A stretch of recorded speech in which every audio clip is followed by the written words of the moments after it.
ఈరోజు నేను మీకు ఇద్దరు యాజకుల గురించి ధ్యానం చేయబోతున్నాం. ఓ దైవజనుడు ఇలా అన్నాడు, సంఘాలు ఈరోజు భ్రష్టు పట్టిపోవడానికి, మళ్ళా ప్రశ్నిస్తున్నా, ఒక యాంకర్ ఇలా అడిగాడు. అక్కడ 4 దైవజనులు కూర్చోన్నారు. వారిలో ఆ 4 దైవజనుల్లో నేను గౌరవించే, నేను ప్రేమించే ఒక దైవజనుడు ఉన్నారు. నేను ఆయనకు తెలియదు కానీ ఆయన నాకు తెలుసు. ఆయన మన దేశం కాదు, వేరే దేశం. అద్భుతమైన దైవజనుడు, అద్భుతమైన సాక్రిఫైస్, త్యాగం, సమర్పణ కలిగిన దైవజనుడు. ఎన్నో హార్ట్ ఆపరేషన్లు, సర్జరీలు జరిగాయి. ఇప్పటికీ ఆయన బ్రతికి ఉన్నారు. అద్భుతమైన దైవజనుడు. ఆ స్టేజ్ మీద కూర్చోన్నారు 4 దైవజనులు. అప్పుడు యాంకర్ పక్కన కూర్చోంటారు కదా, అంటే క్వశ్చన్లు వేసే వాళ్ళు ఉంటారు కదా, పేపర్ పట్టుకొని అలా క్వశ్చన్లు అడుగుతున్నారు. యాంకర్ అడిగారు క్వశ్చన్, సంఘాలు భ్రష్టు పట్టిపోవడానికి, సంఘాలు పాడైపోవడానికి బలమైన కారణం ఏంటి?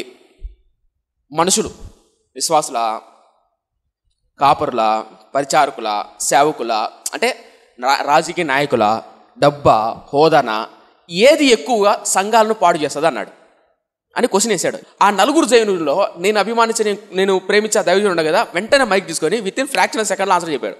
ఆన్సర్ చెప్తానే అందరూ పగలబడి నవ్వారు అందరూ. ఏం చెప్పాడు తెలుసా ఆన్సర్? ఇంతకు మీరేమనుకుంటున్నారు? సంఘం పాడవడానికి, సంఘాలు భ్రష్టు పోవడానికి, భ్రష్టు పట్టడానికి ఏంటి కారణం? ఆ దైవజనుడు 2 ఆన్సర్లు చెప్పాడు. ఒకటి, మొట్టమొదటిది, సంఘంలో దుష్టత్వాన్ని ప్రేమించే వాళ్ళు ఎవరైతే సంఘంలో ఉంటారో ఆ దుష్టత్వాలను ప్రేమించే వాళ్ళు ఎక్కువ ఉన్నంతకాలం సంఘాన్ని నాశనం చేస్తున్నామని అర్థం కాలేదా? మొట్టమొదటిది, దుష్టత్వాన్ని ప్రేరేపించి దుష్టత్వంతో నడుస్తున్నటువంటి వ్యక్తులు ఎవరైతే ఉంటారో, చెడు మార్గం కూడా నడుస్తూ ఉంటారో, ఆ నడుస్తున్న వ్యక్తులను మనం ప్రేమించామంటే, మనం వాళ్ళని గౌరవించామంటే, మనం వాళ్ళకి అధికారం ఇచ్చామంటే, మనం వాళ్ళని ఉన్నతంగా పెంచామంటే, హెచ్చించామంటే ఆ సంఘం నాశనం అయిపోతుంది అన్నాడు. ఎందుకంటే సంఘంలో దుష్టత్వం అనేది ఉండకూడదు, దుష్టక్రియలు ఉండకూడదు. ఏ పరిచారకుల్లో, ఏ విశ్వాసిలో, ఏ సేవకుల్లో అయితే ఆ దుష్ట లక్షణాలు ఉంటాయో ఆ సంఘం నాశనం అయిపోతుంది అని అర్థం. మొట్టమొదటిది. రెండోది, సంఘాలు నాశనమడే బలమైన కారణం ఏంటంటే యథార్థవంతమైన సేవకులు లేకపోవడం ద్వారా. మళ్ళీ చెప్తున్నా, యథార్థవంతమైన సేవకులు లేకపోవడం ద్వారా సంఘాలు నాశనం అయిపోతున్నా అన్నాడు. అర్థం కాలేదా? ఈరోజు అలాంటి యథార్థవంతులైనటువంటి సేవకుల కాదా అన్నది 2 సేవకుల గురించి ఈరోజు ధ్యానం చేయబోతున్నాం. రాజుల చరిత్రలోనే ఒక రాజు తాత, మరొక రాజు మనవడు. అనగా ఆ రాజు ఎవరంటే ఉజ్జియా మనవడైనటువంటి ఆహాజు. మొన్నటి వరకు మనం ఆహాజు గురించి ధ్యానం చేసాం, గుర్తుందా? మరలా గుర్తు చెప్తున్నాను. ఇక్కడ ఆహాజు పక్కన యెషయా ప్రవక్తున్నాడు, గుర్తుందా? ఇక్కడ యూదా రాజ్యం, ఇశ్రాయేల్ రాజ్యం, సిరియా రాజ్యం, అషూర్ రాజ్యం. ఇశ్రాయేలు, యూదా రాజ్యం కలుసుకొని ఆహాజు మీదకి వస్తున్నారు. అప్పుడు ఆహాజు ఏం చేశాడు? అషూరుల మీద ఆధారపడ్డాడు. అర్థమవుతుందా? అనగా ఈ యూదా రాజు అయిన ఆహాజు యెషయా ప్రవక్త చెప్పాడు పక్కన, అయ్యా నమ్మినడలా స్థిరపరచబడతావు అన్నాడా? ఈ ఆహాజు టైంలో ఒక యాజకుడు ఉండేవాడు. మళ్ళీ చెప్తున్నా, ఎవరి టైంలో? ఆహాజు టైంలో. ఈ ఆహాజు వాళ్ళ తాత ఎవరు? ఉజ్జియా. అర్థమవుతుందా? యోహాజు వాళ్ళ నాన్న యోతాము వాళ్ళ నాన్న ఉజ్జియా. అంటే ఉజ్జియా యొక్క మనవడు ఆహాజు. మీకు అర్థం చెప్తా. నా పేరు ఉజ్జియా అనుకోండి, నాకు ఒక మనవడు ఉన్నాడు. నేను చనిపోయా. నేను రాజుగా పరిపాలిస్తున్న టైంలో ఒక యాజకుడు ఉన్నాడు. ఆ యాజకుడు గురించి నా మనవడి కాలంలో ఇంకో యాజకుడు ఉన్నాడు. ఆ యాజకుడు గురించి వీళ్ళిద్దరిని పక్కన పెట్టి చూడబోతున్నాం. అర్థం కాలేదా? వీళ్ళిద్దరిని పక్కన పెట్టి చూడబోతున్నాం మనం. వీళ్ళిద్దరిలో ఎవరు ఎలాంటి వారు, ఎందుకు దేవుడు వాళ్ళిద్దరి గురించి ప్రత్యేకంగా రాయించాడు అన్న మాట చెప్పబోతున్నా. దీనికంటే ముందు ఎందుకు నా వీళ్ళ గురించి రాయించాడో, ఎందుకు క్షుణ్ణంగా వీళ్ళ గురించి చెప్తున్నాను. రాజుల గురించే చెప్పాలి, రాజుల చరిత్ర చెప్పాలి. కానీ ఎందుకో నాకు ఈ 2 విషయాలు చెప్పాలనిపించింది, ఈ 2 యాజకుల గురించి.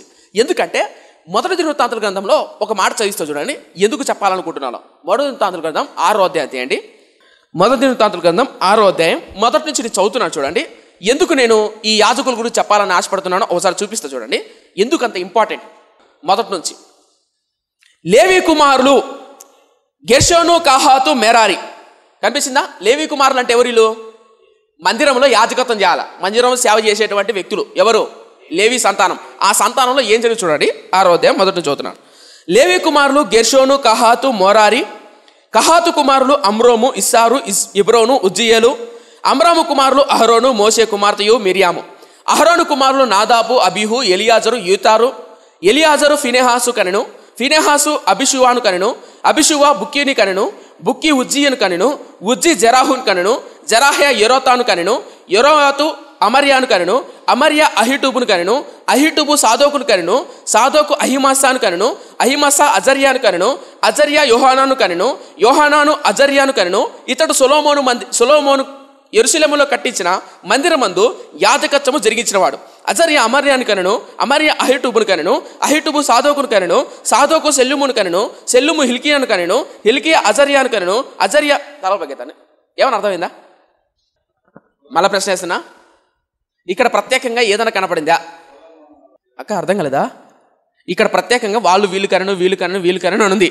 ఇక్కడ ప్రత్యేకంగా ఒక వ్యక్తి గురించి రాస్తూ మళ్ళీ చెప్తున్నా, ఒక వ్యక్తి సొలొమోను కట్టించిన మందిరంలో పరిచయం చేసిన అని ఉంది. ఆ రోజు చదువుతున్నా చూడండి, అది ఇంపార్టెంట్. 10వ వచనం మళ్ళీ అవుతున్నా. 10వ వచనం, యోహానాను అజర్యాను కనెను, ఇతడు సొలొమోను యెరూషలేములో కట్టించిన మందిరమందు యాజకత్వం జరిగించిన వాడు అని ఉందా లేదా? అంటే పైన యాజకులు చేయలేదా? నా ప్రశ్న అర్థమైందా? అర్థం కాలేదా? వీళ్ళు లేవీలా కదా, వాక్యం చదువుకుంటూ పోతే గుడ్డి చేను మేన్లో మెచ్చదే, అదే గుడ్డెద్దు చేనులో మెచ్చదే, అలా మేయకూడదు. ఆడికి ఎందుకు రాశాడు? ఇతడు యెరూషలేములో సొలొమోను కట్టించిన మందిరంలో యాజకుడు చేసిన ఉంది. ఒక వచనంలో ఉందా? ఆ నుంచి మీరు చదువుకుంటూ పోతే వాళ్ళు కనను ఇతడు అని మెన్షన్ చేశాడు. ఎవరతడు చదవండి. యోహానాను అజర్యాను కనెను, ఇతడు అంటే ఎవరిడా? అజర్యా అని ఒక ఆయనంట సొలొమోను మందిరంలో యాజకత్వం చేశాడంట. అంటే దానిపైన వాళ్ళు చేయలేదా? నా ప్రశ్న అర్థమైందా? అర్థం కాలేదా? మళ్ళీ చెప్పండి. అర్థం కాలేదా? అర్థమైందా? మళ్ళీ చెప్తున్నాను. ఇప్పుడు 2వ వచనం చూద్దాం. 2వ వచనం, అమ్రాము కుమారులు అహరోను మోసే, కుమార్తె మిరియాము, అహరోను కుమారులు నాదాబు అబియు, ఎలియాజరు ఈతామారు. వీళ్ళు పరిచయం చేయలేదా? ప్రత్యక్ష గుడారంలో యాజకత్వం చేయలేదా? చేశారు. 4వ వచనం, ఎలియాజరు ఫీనెహాసు కనెను, ఫీనెహాసు అబిషువాను కనెను, అబిషువ బుక్కిని కనెను, బుక్కి ఉజ్జీని కనెను, ఉజ్జి జెరాహును కనెను, జెరాహు యొరాతామును కనెను, యొరాయోతు అమర్యాను కనెను, అమర్య అహిటూబును కనెను, అహిటూబు సాదోకును కనెను, సాదోకు. వీళ్ళు చేయలేదా పరిచర్య? చేశారు. అహిటూబు అహిమసాను కనెను. 9వ వచనం, అహిమస అజర్యాను కనెను, అజర్య యోహాను కనెను, యోహానాను అజర్యాను కనెను, ఇతడు సొలొమోను యెరూషలేములో కట్టించిన మందిరమందు యాజకత్వం జరిగించిన వాడు. అజర్య అమర్యాను కనెను, అమర్య అహిటూబును కనెను, అహిటూబు సాదోకును కనెను, సాదోకు షెల్లుమును కనెను. ఈ షెల్లుము ఆదోకు వీళ్ళందరూ పరిచర్య చేయలేదా? యాజకత్వం చేయలేదా? నా ప్రశ్న అర్థం కలదా? చేశారా? మరి ఎందుకు ఇతడు గురించి రాయబడింది? ఎవరతడు? ఎందుకు రాశారు? అజర్యా అనుందా? ఈ అజర్యా అనే సేవకుడు గురించి యజ్రా రాస్తూ అతని దగ్గరకు వచ్చేసరికి ఎందుకు ఆగాడు? పరిశుద్ధాత్మ దేవుడు యజ్రా ద్వారా దినవృత్తాంత గ్రంథం రాశాడు. ఈ దినవృత్తాంత గ్రంథానికి ఒక చిన్న మాట చెప్తా. ప్రజలందరూ చెడిపోయారు, బానిసత్వంకి వెళ్ళిపోయిన తర్వాత తిరిగి మళ్ళా వస్తున్నారు. ఎక్కడికి? వాళ్ళ ప్రాంతానికి వచ్చినప్పుడు వాళ్ళ చరిత్ర వాళ్ళకు తెలియదు, అనగా మర్చిపోతారేమో అని యజ్రా ఒక శాస్త్రి, ధర్మశాస్త్రం ఎందు ప్రావీణ్యత కలిగిన వాడు. ఎవరు? యజ్రా. కాబట్టి పాత 1వ సమూయేలు గ్రంథం, 2వ సమూయేలు గ్రంథం, 1 రాజులు 2 రాజుల గ్రంథం చరిత్ర అంతా మరలా ఒకసారి రాస్తున్నాడు. ఎవరు? యజ్రా. ఎవరికి పుట్టారు, ఎలా జయించారు, ఏం జరిగింది, మన పితరులంతా ఏం జరిగారు మీకు అర్థం చెప్తా. అప్పుడప్పుడు మా నాన్న నేను ఖాళీ కూర్చున్నప్పుడు, నాన్న ఎలా జరిగిండేది, మీరు ఎప్పుడు పుట్టారు, మీ ఊరు ఎక్కడ, మీ నాన్న ఎలా ఉండేవారు, మీరు ఏం చేశారు, మీ చిన్నప్పుడు ఏం చేశారు. అప్పుడు మా అమ్మని కూడా అవుతాం, అమ్మ నీ చిన్నప్పుడు ఎట్లుండేది అంటే మా అమ్మ చెప్తా ఉంటుంది. మా చిన్నప్పుడు ఆయన కరెంట్ ఉండేది కాదు, లైట్ ఉండేది కాదు, దీపం ఉండేది, మాకు రోట్లో నూరు కూడా అప్పుడు మిక్సీలు, కుక్కర్లు, వాషింగ్ మిషన్లు ఏం లేవు అని మా అమ్మ చెప్తా ఉంటుంది. అర్థం కలదా? అలా ఒక్కొక్కరు ఒక చరిత్ర చెప్తా అంటారు. అంటే మీ పితరులు ఏం జరిగింది ఆ కాలం. అలా యజ్రా వాళ్ళ పితరుల కాలం ఏం జరిగిందో రాస్తూ పోతున్నప్పుడు ఎందుకు అజర్యా అనే వ్యక్తి దగ్గరకు వచ్చినప్పుడు ఇతడు సొలొమోను మందిరంలో యాజకత్వం జరిగించనుందే, ఎందుకు ఇతడు గురించి రాశాడు? మిగతా వాళ్ళు చేయలేదా? వీళ్ళు మరి ఇతడు అని అన్నాడు. నా ప్రశ్న అర్థం. సరే, పైన ఉన్న వాళ్ళు ప్రత్యక్ష గుడారాలు చేశారు అనుకుందాం, మిగతా వాళ్ళు చేయలేదా? సొలొమోను మందిరంలో ఇతడు ఒక్కడే చేశారా? అర్థమవుతుందాక? బైబిల్ చదివిన వాళ్ళకి అర్థమవుతుంది ఈ విషయం. ఒక్కడే చేశాడా? తర్వాత తరాలు చేశారు కదా. మళ్ళీ వాళ్ళ గురించి రాకుండా ఇతడు సొలొమోను కట్టించిన యెరూషలేములో సేవ చేశాను ఉంది. ఎందుకు ఇతని గురించి రాయించాడు?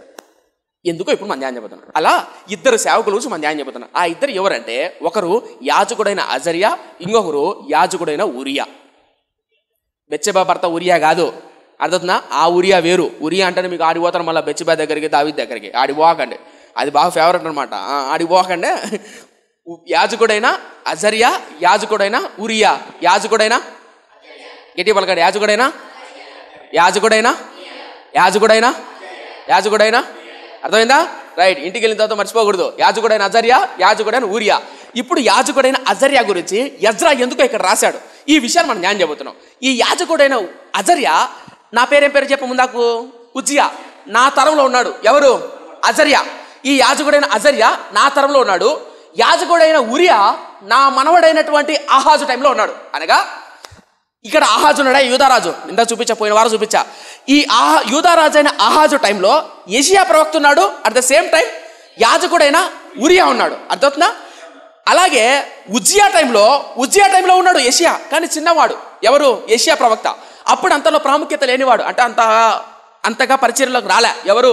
యెషయా ప్రవక్త. అయితే ఈ యాజకుడైన ఉరియా మాత్రం పరిచర్లో ఉన్నాడు. సారీ, యాజకుడైన అజర్యా మాత్రం పరిచర్లో ఉన్నాడు. ఓకేనా? యాజకుడైన అజర్యా, యాజకుడైన ఉరియా, వీళ్ళిద్దరు ఎలాంటి వాళ్ళు ఇప్పుడు ధ్యానం చెబుతున్నాం. రైట్? ఇప్పుడు తీయండి 2 దినవృత్తాంతాల గ్రంథం. ఎలాంటి సేవకులు మన పక్కన ఉంటే బాగుంటుంది? యాజకుడైన ఉరియా లాంటి వాళ్ళ, యాజకుడులైన అజర్యా లాంటి వాళ్ళ? ఏమంటారు మీరు? ముందు వాళ్ళిద్దరు ఎవరో చెప్పునా, తర్వాత చెప్తాం మేము ఎవరు కావాలంటారా? అర్థమైందా? అర్థం కాలేదా?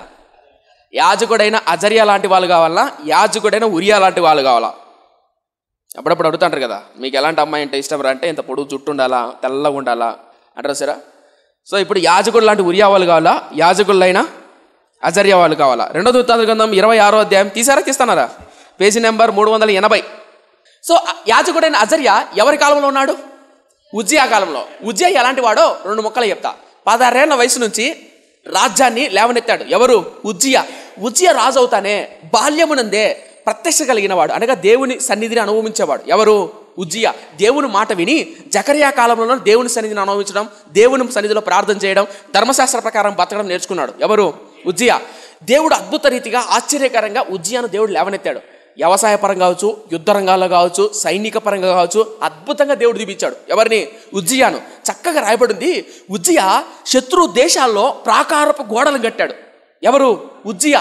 అలా దీవించాడు అద్భుతంగా దేవుడు. ఉజ్జియాను అంత గొప్పగా వాడుకున్నాడు దేవుడు.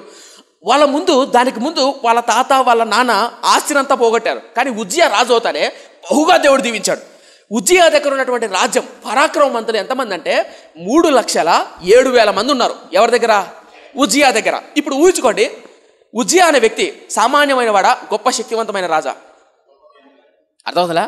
ఎంత శక్తివంతమైన ఒక మాట చదివిస్తూ చూడండి. 26వ అధ్యాయం 2 దినవృత్తాంతాల గ్రంథం 26వ అధ్యాయం 11వ వచనం. యుద్ధమునకు ఉజ్జియాకు సైన్యము కలిగి ఉండెను. అందులో యోధులు రాజు అధిపతులలో హనన్యా, షయాయా, ప్రధానమంత్రి అయిన యెహూయేలు వారి లెక్క ఎంతైనది చూచి వారి పటాలమునకు ఏర్పరిచిన వారే ఉండేది. వారి పితరుల ఇళ్ళు పెద్దల సంఖ్యను బట్టి పరాక్రమశాలు 2,600 మంది అయ్యిరి. 13వ వచనం. రాజునకు సహాయము చేయుటకై, ఎవరికంట? రాజునకు సహాయము చేయుటకై శత్రువులతో యుద్ధము చేయుట యందు పేరు పొందిన పరాక్రమశాలులైన 3,07,500 మంది గల సైన్యములు వారి చేతి కింద ఉండెను. మీకన్నా అర్థమవుతుందా? ఊహించుకోండి, ఉజ్జియా అనే వ్యక్తి నాట్ ఎ కామన్ మ్యాన్. ఈ ఉజ్జియాకు సహాయం చేయడానికి 3,07,000 మంది చిల్లర ఉన్నారు. ఎవరి దగ్గర? ఉజ్జియా కింద. ఇతనికి తోడుగా ఉండడానికి. ఇతన్ని ఎవరన్నా తిరుగుబాటు చేశారనుకో, ఎవరి మీద? ఉజ్జియా మీద తిరుగుబాటు చేశారనుకో, ఉజ్జియా నువ్వు కొట్టినావనుకో, అంతే 3,00,000 మంది వచ్చి పడతారు. మన రీసెంట్గా డొనాల్డ్ ట్రంప్ మీద ఒక ఏమంటారు గన్తో కాల్చారు. ఇంతకుముందు కూడా అమెరికా అధ్యక్షులు చాలామందిని గన్తో కాల్చినప్పుడు విత్ స్పాట్లోనే లేపేస్తారు వాళ్ళు. అర్థం కాలేదా? అమెరికా దేశ అధ్యక్షుడిని కొట్టడం కానీ కాల్చడం కానీ చేసినామనుకో ముక్కలు కూడా దొరకవు.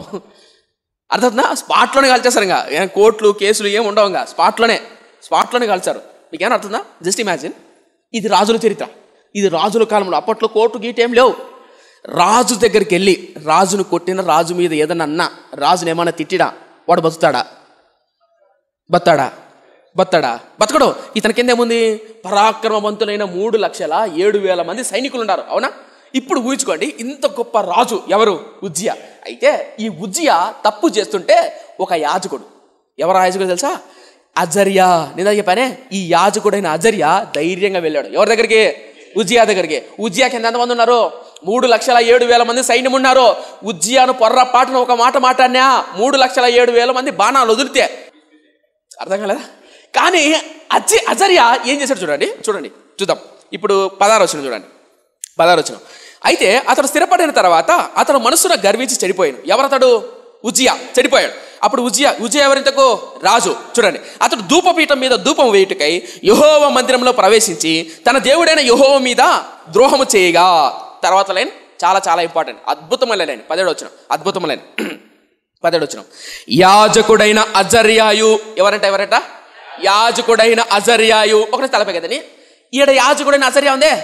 ఈ అజర్యా ఎవరంటే యజ్రా దినవృత్తాంత గ్రంథంలో మనం చదువుకున్నామే. దినవృత్తాంతుల గ్రంథంలో అజర్యా చదువుకున్నామే. ఆ అజర్యా ఈ అజర్యా ఒకటే. అర్థవుతుందా? ఇతడు యెహోవా మందిరంలో పరిచర్య చేస్తనుందే. యజ్రా ఎందుకు అక్కడ ఆగాడు? ఇతని గురించి చెప్పాలనుకున్నాడు. ఎవరి గురించి? ఎందుకు తెలుసా? యూదా జాతిలో, యూదా సంస్కృతిలో ఈ అజర్యా ఓ ఫేమస్. అర్థం కాలేదు? అర్థమైందా? అజర్యా అనే వ్యక్తి ఒక ఫేమస్. ఇప్పుడు సినిమా యాక్టర్లో ఒక వ్యక్తిని మెగాస్టార్గా, పవర్ స్టార్గా పెట్టుకొని బిరుదులు పెట్టుకుంటారా అలా పెట్టుకొని అభిమానిస్తాడు.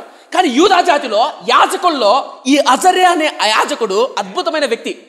ఎందుకంటే 3,07,000 మంది సైన్యం కలిగిన రాజు, 16 ఏళ్ల వయసు నుంచి రాజ్యాన్ని పరిపాలిస్తూ విస్తృతంగా 52 సంవత్సరాలు పరిపాలించిన రాజు కళ్ళ ఎదుట ఉంటే అజర్యా అనే వ్యక్తి వెళ్ళి ధైర్యంగా ఆ రాజును ఎదిరించాడు. అర్థం ఉందా? ఎందుకంటే ఈ వ్యక్తి అంటే చాలా మందికి అభిమానం. అందుకని యజ్రా అక్కడ ఆగాడు. ఎక్కడ? ఈ అజర్యా గురించి రాస్తున్నప్పుడు ఇతడు యెరూషలేము సొలొమోను కట్టించిన యెరూషలేము మందిరంలో యాజకత్వం చేశాను అని. ఎందుకు ఇతడే చేశాడు? మిగతా వాళ్ళు చేయలేదా? చేశారు. ఎందుకంటే ఇతడి మీద అన్న అభిమానం. ఇతడి గురించి ఏదో చెప్పాలనుకుంటున్నాడు. ఎవరు? యజ్రా ఏదో చెప్పాలనుకుంటున్నాడు. పరిశుద్ధాత్మ దేవుడు అక్కడ రాయించాలనుకున్నాడు, కానీ వంశావళి రాసుకుంటూ పోయారు. కానీ ఎందుకు అక్కడ ఒక లైన్ వదిలాడు? ఆ లైన్ మీరు పట్టుకొని ఇక్కడికి వచ్చారనుకో, ఈ అజర్యా ఎవరు ఇంతకు? ఆ కింద పై వచనంలో అయితే ఇతని కింద 3,07,000 మంది సైన్యం, పంటలు, ఫలాలు, అద్భుతమైన ఐశ్వర్యం, సంపద, 16 ఏళ్ల వయసు నుంచి రాజు అయితే 50 సంవత్సరాలు పరిపాలించాడు రాజు ఉజ్జియా. అలాంటి ఉజ్జియా అనే రాజుతో పెట్టుకోవడం చిన్న విషయం అంటారా? చిన్న విషయమా? ఏం చూసి చూడండి. 17వ వచనం చూడండి ఏమంటారు. యాజకుడైన అజర్యాయు అతనితో కూడా ధైర్యవంతులైన యెహోవా యాజకులు, అతనితో కూడా ధైర్యవంతులైన యెహోవా యాజకులు 80 మందియు అతని వెంబడి లోపలికి పోయి. అతని వెంబడి అజర్యా అనే ఒక ధైర్యం కలిగిన యాజకుడు, అజర్యా అనే ధైర్యం కలిగిన ఒక పాస్టర్ గారు ముందడి చేశారు. ఎందుకు? మందిరంలో తప్పు జరుగుతుంది. సంఘములో, మందిరములో, దేవాలయంలో తప్పు జరుగుతుంది. ఏంటా తప్పు? ఉజ్జియా అనే రాజు వచ్చి ధూపం వేస్తున్నాడు. ఆ పరిశుద్ధ స్థలంలో ఉండకూడదు, వెళ్ళకూడదు. నువ్వు ఎంత గొప్పవాడైనా సరే, ఎంత రాజైనా సరే, పరిచర్య దేవుడు ఎవరికి అప్పగించాడో, ఎవరిని ఏమి చేయమన్నాడో అది చేయడం ఉత్తమం. కానీ యాజకుడైన ఉజ్జియా ఏం చేశాడు? రాజైన ఉజ్జియా ఏం చేశాడు? ధూపం వేయాలనుకున్నాడు. అప్పుడు ఈ రాజుని ఎదిరిస్తే చిన్న విషయం కాదు, నరికి పోగులు పెడతాడు. ఎవరు? రాజు నరికి పోగులు పెడతాడు. ఎదిరించడం అంటే చిన్న విషయమా? ఇప్పుడు అనుకుందాం, మోడీ తప్పు చేశారనుకో, అమెరికా అధ్యక్షుడు తప్పు చేశామనుకో, మహా అయితే యూట్యూబ్లో, ఇన్స్టాగ్రామ్లో కింద కామెంట్ పెట్టుకుని తిట్టుకుంటాం అంతే. అప్పుడప్పుడు యూట్యూబ్లో కానీ ఇన్స్టాగ్రామ్లో కామెంట్ చూసినప్పుడు నవ్వు వస్తుంది. జగన్ కానీ, చంద్రబాబు నాయుడు కానీ, మోడీని కానీ, రాజకీయ నాయకులు కానీ తిడతారు కదా, కింద పచ్చి బూతులు తిడతారు. ఎవరిని? కింద వాళ్ళు ఆ నాయకుడు ఈ నాయకుడు పచ్చి బూతులు తిట్టుకుంటారా? ఇప్పుడు అనుకోండి, ఆయన దగ్గరికి వెళ్ళి తిడతారా? తిట్టలేరు. ఏమన్నా కింద కామెంట్ పెట్టుకోవాల్సిందే. ఇళ్లలో మనం మాట్లాడుకోవాల్సిన పంచాయతీ మీద, ఆ పొద్దున్నే మున్సిపల్ గ్రౌండ్లో వాకింగ్ చేసుకునేటప్పుడు, ఆర్ట్స్ కాలేజీలో వాకింగ్ చేసుకునేటప్పుడు, ఆ న్యూస్ పేపర్ చదివేటప్పుడు, టీ దగ్గర తిట్టుకోవాల్సిందే. వాడిట్ట ఈడిట్ట అది చేసినాడు, వీట చేసినాడు, ఇది అన్నాడు, ఇది అన్నాడు, నవరత్నాలు అన్నాడు, సూపర్ 6 అన్నాడు, ఇది లేదు, తిట్టుకోవాల్సిందే. అడివి అంటారా? 2 దోడలు పోలగొడతారు. పోనీ ఆయన దగ్గరికి వీళ్ళు ఏమైనా అనగలుగుతారా? అంటారా? అనలేరు. ఇప్పుడు నేను ఎందుకు చెప్పానంటే, కళ్ళ ఎదుట రాజు ఉంటే, ఉజ్జియా లాంటి రాజు ఉంటే, ఉజ్జియా లాంటి ధైర్యం కలిగిన, సైన్యం కలిగిన రాజు ఎదురుగా ఉంటే, యాజకుడైన అజర్యా ధైర్యము చేసి మిగిలిన 70 మంది అతనితో కూడా వెళ్ళి, ఈ మాట చదువుతున్నప్పుడు నాకు పల్లె పౌరుషం వచ్చింది. ఎందుకంటారేమో, ఈ అజర్యా అనే వ్యక్తి యూదా జాతిలోనే, ఇశ్రాయేలు ప్రజల్లోనే ఒక ఫేమస్. ఎందుకు తెలుసా? ఇతనిలో ఉన్న ధైర్యం, ఇతనిలో ఉన్న యథార్థత. ఇప్పుడు చెప్పండి, యాజకుడైన అజర్యా లాంటి సేవకుడు కావాలా, యాజకుడైన ఉరియా లాంటి సేవకుడు కావాలా? ఇప్పుడు చెప్తా. ఇప్పుడు యాజకుడైన అజర్యా ధైర్యంగా సేవ చేస్తున్నాడా? తప్పుని ఖండిస్తున్నాడా? చూడండి ఏం జరిగిందో. మళ్ళా చదువుతున్నా 17వ వచనం. యాజకుడైన అజర్యాయు అతనితో కూడా ధైర్యవంతులైన యెహోవా యాజకులు 80 మందియు అతనితో వెంబడి లోపలికి పోయిరి. వారు 18వ వచనం, వారు రాజైన ఉజ్జియాను ఎదిరించి, చూడండి ఎవరిని ఎదిరిస్తున్నారంట?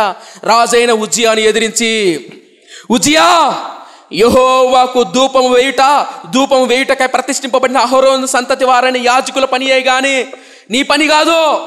పరిశుద్ధ స్థలములో నుండి బయటికి పొమ్ము, నువ్వు ద్రోహం చేసి ఉన్నావు.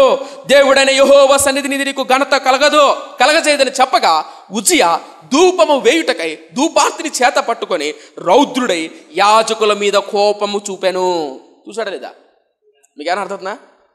ఉజ్జియా పో, బయటికి పో, ఉండకూడదు, తప్పు. ఇప్పుడు ఊహించుకోండి, అలా సేవకులు అనగలుగుతామా? యాజకుడు, పాస్టర్ గారు, గొప్ప రాజు ఎవరు? ఉజ్జియా. 3 లక్షల మంది సైన్యం ఉంది. అలాంటి సైన్యం కలిగిన ఒక వ్యక్తిని అనగలుగుతామా? రీసెంట్గా మా నాన్నగారు ఒక ప్రాంతానికి వెళ్ళారు. వేరే వాళ్ళతో మాట్లాడుతూ వాళ్ళకు ఒక సంఘం ఉంది.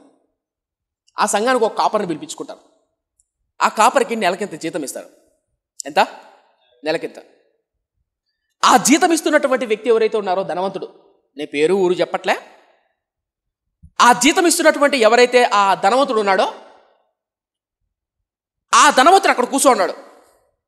చుట్టుపక్కల సేవకులు సదస్సులను అడుగుతారు కదా, ఎలా ఉందన్న పరిచర్య, ఎలా జరుగుతుందన్న, ఎలా ఉన్నారన్న, బాగా జరుగుతుందన్నా, ఒక్కొక్కరు చెప్పుకున్న తర్వాత ఇతని దగ్గరికి వచ్చి, ఏమయ్యా ఎలా జరుగుతుందంటే, జరుగుతుందన్నా చెప్తున్నావు, ఎలా ఉందన్న సేవకుడు మా వాక్య పరిచయం చేస్తుంట. వాడే అతడు జీతగాడు. నీకు అర్థం కలదా?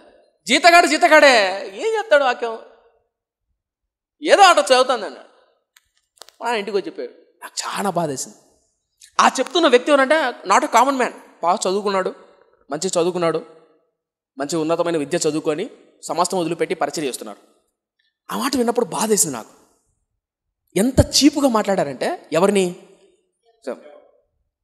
సేవకుని వాడే జీతగాడు, ఉంటే ఉంటాడు. ఇప్పుడు ఆ సేవకుడు వాక్యం చెప్తాడు అనుకో, ఇప్పుడు ఆ పెద్దలు వచ్చినారనుకో, కాసేపు ఆపాలా నాలంటే, ఇప్పుడు వచ్చారనుకో పొర్రపాటున నువ్వు చెప్పుకుంటూ పోయినావు అనుకో, ఏం కానరాలా, నేను వచ్చానది కానరాలే, వందనాలు కూడా చెప్పవే. ఇప్పుడు నేను వాక్యం చెప్తాను కదా, వచ్చాడు అనుకో సంఘ పెద్ద, పాస్టర్ గారు వందనాలండి, కూర్చోండి బాబు చేరేయండి నేను అని చెప్పి అప్పుడు మొదలు పెట్టాలా ఏంది వాక్యం. ఇక అర్థవుతుందా? సంఘంలో వాక్యానికి, సేవకునికి, పరిశుద్ధాత్మకు విలువ కంటే మనుషులకు విలువ ఎక్కువ అయ్యింది. ఇప్పుడు ఊహించుకోండి సరే, అప్పుడు నేను మాట్లాడుకుంటూ నాకు బాధ వేసింది. ఎందుకు ఆ సేవకుడికి ఆ విలువ తగ్గిపోయింది? నా ప్రశ్న అర్థమైందా? అర్థం కాలేదా? ఎందుకు ఆ సేవకుడు విలువ తగ్గిపోయింది? ఇప్పుడు ఆ వ్యక్తి ధనవంతుడు, చీపుగా చూస్తున్నాడు, ఏమని, వాడు జీతగాడే అని. ఇప్పుడు ఆ మాట అనిపించుకున్నాడు అంటే ఇతడు కారణమా, అతడు కారణమా? అతడంటే ఎవరు? సేవకుడు కదా. మీకు అర్థవుతుందా? ఎందుకు చెప్పనా? ధైర్యం కలిగిన సేవకుడు, ఇలాంటి ధైర్యం కలిగిన సేవకులు అక్కడ రాయబడి ఉంది. ఎందుకంటే వాళ్ళు జీతం ఇస్తారనో, డబ్బు ఇస్తారనో, పొగుడుతారనో, పేరు ఇస్తారనో, వ్యాసిస్తారనో చేయడం తప్ప. అసలు ఒక యాజకుడు ధైర్యం ఏంటంటే, అతడి బలం, అతడి బలగం, అతడి నీతి ఏంటంటే దేవుడు, అతడు పట్టుకున్న గ్రంథం, అతడు దేవునితో గడిపే సావాసం, అతడు దేవునితో ఉన్న సన్నిధి. యాజకుడైన అజర్యా ఎందుకు గొప్పవాడయ్యాడంటే, కళ్ళ ఎదుట 3,07,000 మంది సైన్యం కలిగిన రాజుని ఎదురుగా పెట్టుకొని ఎదురు తిరుగుతున్నాడండి. ఇతడు ఎదురుగా ఒక మాట మాట్లాడానుకో, 3 లక్షల మందికి ఎదురు తిరిగినట్లే. ఈ పక్క ఎంతమంది? 70 మంది. యాజకుడు 70 మంది. ఆ పక్క ఎంతమంది? 3,70,000 మంది ఎదురుగా నిలబడి చెప్తున్నాడంటే, ఎదిరించాడంటే ఎంత ధైర్యం ఉండాలా యాజర్యాకు? ఉండాలా లేదా? ఉండాలా? యాజకులు, సేవకులు ఎలాంటి వాళ్ళు ఉండాలి తెలుసా? ఎదురుగా ధనవంతుడు ఉన్నాడో, పెద్ద కులం ఉన్నాడో, కారు ఉందో, బంగ్లా ఉందో అని తీర్పు తీర్చకూడదు. ఎలాంటి సేవకుడు అంటే యథార్థమైన సేవకుడు. అమ్మో రేపొద్దున ఏమంటే సంఘానికి రాడేమో, కానుక ఇయ్యడేమో, ఏమన్నా అనుకుంటారేమో, టుంటారేమో, తంటారేమో, ఏమన్నా అనుకొని యథార్థమైన సేవకుడు ముఖాన్ని వాడు కడిగి పాడేస్తాడు. చూడండి, ఎదిరించి అనుందా లేదా? మళ్ళీ చెప్తున్నా, గద్దింపులో 2 రకాలు ఉంటాయి. ఉంటాయి. నేను అప్పుడప్పుడు అబ్జర్వ్ చేస్తాట. మీరు కనుక నన్ను అబ్జర్వ్ చేశారనుకో, మన సంఘంలో కొంతమంది పిల్లలు తెలియక తప్పు చేస్తారు. ఈ తెలియక తప్పు చేసిన వాళ్ళను ప్రేమతో చెప్తా, అరే తెలియక చేసినాడు తప్పు అని ప్రేమతో, ఓర్పుతో చెప్తా, ఎదురు చూస్తా. కొంతమంది గర్వంతో తప్పు చేస్తారు. అలాంటి వాళ్ళకు గట్టిగా చెప్తా. అర్థం కదా? ప్రేమతో చెప్పడం వేరు, గట్టిగా చెప్పడం వేరు. ప్రేమతో ఎవరు చెప్తామంటే, తెలియక తప్పు చేసినప్పుడు. తెలిసి తప్పు చేసి గర్వంతో తప్పు చేసావనుకో, ముఖాన్న పగల కొట్టాలి. అర్థం కలదా? ఇక్కడ ఏముంది తెలుసా? ఇదే విషయాన్ని పౌలు తిమోతి చెప్తాడు. తిమోతే జాగ్రత్త, నువ్వు పెద్దలు గద్దించేటప్పుడు, హెచ్చరించేటప్పుడు జాగ్రత్త. ఇటువంటి వ్యక్తుల విషయంలో జాగ్రత్తగా ఉండవు. గద్దించమో, సరిచేయమో, బుద్ధి చెప్పు అన్నట్టు. అవునా కదా? ఇప్పుడు యాజకుడైనటువంటి అజర్యా రాజు తప్పు చేస్తుంటే, ధూపం వేస్తుంటే ధైర్యంగా వెళ్ళి చెప్పాడు అజర్యా. ఈ అజర్యాను చూసి మిగిలిన యాజకులకు ధైర్యం వచ్చింది. పద వెళ్ళి చెప్దాం రాజుకు అని వెళ్ళారు మందిరంలోకి. వెళ్తానే, రాజా పో బయటికి, ఉందా లేదా, పొమ్ము బయటికి అంటే దాని అర్థమని, పో బయటికి. మనం అనగలుగుతాం అన్నమాట. ఇప్పుడు ఎవరో ఒక వ్యక్తి వచ్చాడుకో, దిగు, అతి పెత్తనం చేస్తావు, ఇట్లా ఉండేదే అడగలుగుతామా? కానీ గుర్తుపెట్టుకోండి, నేనైతే గుండెల మీద చేసుకుని చెప్తానండి, ఇలాంటి సేవకులు నా పక్కన ఉంటే గుండె మండుతుందండి. వాళ్ళు కొట్టే మాటలు, వాళ్ళు తిట్టే మాటలు మనకు కొంతకాలం బాధ అనిపిస్తాయి, కానీ అందులో యథార్థత ఉంటుంది. నాకు ఊహించుకోండి సార్, 16 ఏళ్ళు బాల్యంలోనే దేవుని ప్రత్యక్ష కలిగిన ఉజ్జియా ఆ అజర్యా గద్దిస్తున్నప్పుడు, ఎదిరించినప్పుడు లోబడి బయటికి వెళ్ళిపోయింటే, అజర్యా కోపంగా చూశాడు. ఎవరి మీద? రౌద్రంతో చూశాడు. ఎవరి మీద? యాజకుల మీద. అలా రౌద్రంతో చూడకోకుండా ఆ ధూపాన్ని పక్కన పెట్టేసి క్షమించండి యాజకులు గారు, తప్పు చేశాను అని మోకాల మీద పడింటే, అక్కడే పశ్చాత్తాపడింటే ఉజ్జియా చరిత్ర నిలిచిపోయే గొప్ప రాజు అయ్యేవాడు. ఒప్పుకోరా? చరిత్ర నిలిచిపోయే గొప్ప రాజు అయ్యేవాడు. అద్భుతమైన రాజ్యాలు, జీవితం కట్టబడేది. ఎందుకు ఈ పదం చెప్తున్నాను సార్? ఎంతోమంది ఎన్నోసార్లు మన సంఘంలోనండి ఎంతోమంది సేవకుడు ధైర్యంగా ఇది తప్పయ్యా, ఇలా చేయకూడదయ్యా అని చెప్పినప్పుడు వినక వాళ్ళ కుటుంబాలు పాడు చేసుకొని భ్రష్టత్వానికై ఈరోజు ఉజ్జియా ఏ విధంగా కుష్ఠరోగంతో ఉన్నాడో అలా ఎంతో భౌతికంగా, ఆర్థికంగా, అప్పుల విషయంలో, సమస్య విషయంలో, నిందల విషయంలో, బాధల విషయంలో, కన్నీటి విషయంలో ఇప్పటికీ ఏడుస్తూ కూర్చున్నారు. ఎందుకు ఆ ఏడుపు? ఎందుకు ఆ ఒంటరితనం? ఎందుకు ఆ సమస్యలు? ఎందుకు ఆ అప్పు? ఎందుకు ఆ నిద్రలేనితనం? ఎందుకు ఆ సమస్యలు? ఎందుకు ఓర్పు లేదు సమానంలో జీవితంలో? ఎందుకంటే ఒకప్పుడు సేవకుడు చెప్పాడు ఇది తప్పయ్యా, వద్దయ్యా, యథార్థంగా. వాళ్ళు తెలుసు వాళ్ళు బాధపడతారని.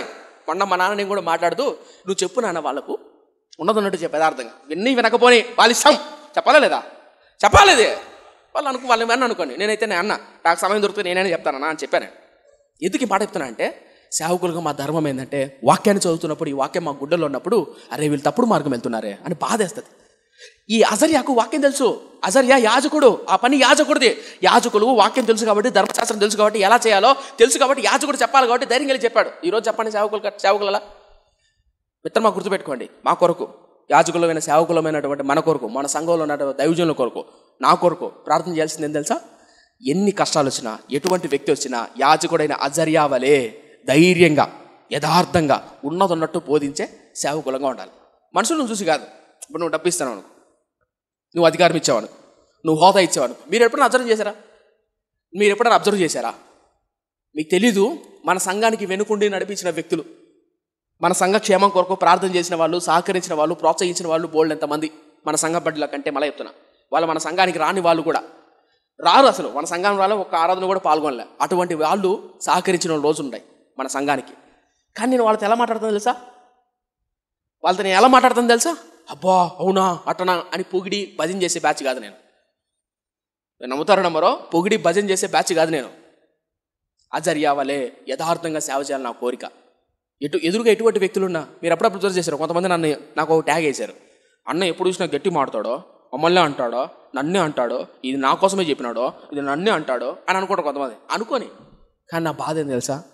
ఆ టైంలో ఉజ్జియా కనుక పశ్చాత్తాపడింటే, ఊహించుకోండి ఒకసారి, చరిత్ర మరోలా ఉండేదండి ఉజ్జియాది. ఒప్పుకోరా? చరిత్ర మరోలా ఉండేది. కానీ కుష్ఠరోగం కలిగి అక్కడనే స్పాట్లోనే. తర్వాత చూద్దాం ఏం జరిగిందో. తర్వాత చూద్దాం. 19 వచ్చిన ఉజ్జియా ధూపం వేటుకు ధూపార్తిని చేత పట్టుకొని రౌద్రుడై యాజకుల మీద కోపం చూపాను. యెహోవా మందిరంలో ధూపపీఠం పక్కన నతడు ఉండగా యాజకులు చూచుచుండనే ఉన్నప్పుడు అతను నొసట కుష్ఠరోగం కలిగిన. అదే దినవృత్తాంత గ్రంథం 26:20 2 దినవృత్తాంత గ్రంథం 26:20. ప్రధాన యాజకుడైనా, కనిపించిందా ఎవరంట ఆయన?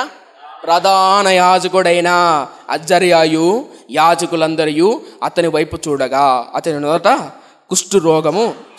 నొసట కుష్ఠము కలవాడై ఉండెను గనుక వారు తడువు చేయక అక్కడ నుండి అతను బెల్లగొట్టిరి. చూసారా ఎంత అద్భుతమో?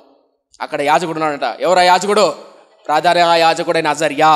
తరుముకొట్టాడు బయటికి, పంపించేయండి బయటికి. ఇలాంటి యాజకులు ఉంటే ఎంత బాగుంటుందండి. ఇలాంటి సేవకులు మన పక్కన ఉంటే, మన సంఘంలో ఉంటే, లేదా మేము సేవకులంగా యథార్థంగా దైవజనులు ఒకరే మేము తప్పు చేసినా, ఒకవేళ ఒక మాట అన్నా, వాక్యం ద్వారా సేవకుల ద్వారా గద్దించినా అది మా క్షేమం కోరికే అని ఆలోచించేవాళ్ళు, ఇలాంటి దైవజనులు, ఇలాంటి లక్షణం మనకుంటే, మన కుటుంబాలు కూడా భర్త తప్పు చేసినప్పుడు, భార్య తప్పు చేసినప్పుడు, పిల్లలు తప్పు చేసినప్పుడు వాళ్ళు ఏమన్నా అనుకుంటారేమో. నాకు నచ్చని పదం ఏంటంటే మన భారతదేశంలో సర్వసాధారణంగా ఒక వ్యక్తికి అభిమానులు అవుతారండి. ఒక రాజకీయ నాయకుడుకు, ఒక సినిమా యాక్టర్కు అభిమానం అయిన తర్వాత వాళ్ళు ఎన్ని తప్పులు చేసినా కనపడవు వీళ్ళకు. ఎవరు? రాజకీయ నాయకులు అనుకో. ఫర్ ఎగ్జాంపుల్ అనుకో, ఉదాహరణకు ఎక్స్ అనే వ్యక్తి, వై అనే వ్యక్తి ఉన్నారు. ఎక్స్ అనే వ్యక్తి ఒక రాజకీయ నాయకుడికి అభిమాని, వై అనే వ్యక్తి ఒక రాజకీయ నాయకుడికి అభిమాని. అర్థవుతుందా? మీకు అర్థం చెప్తా. నేను సన్నీ అనుకోండి ఉదాహరణ. నేను ఒక రాజకీయ నాయకుడు ఫ్యాన్, సన్నీ ఒక రాజకీయ నాయకుడు ఫ్యాన్. సన్నీకి ఎక్స్ అంటే ఇష్టం, నాకు వై అంటే ఇష్టం. అర్థవుతుందా? ఇప్పుడు సన్నీ ఏమంటాడంటే, అరే మీ వై ఈ ప్రామిస్ చేసినాడే, ఇది ఇస్తాడు అది ఇస్తాడు, ఏమీ లేదే అని అంటాడు. ఎవరు?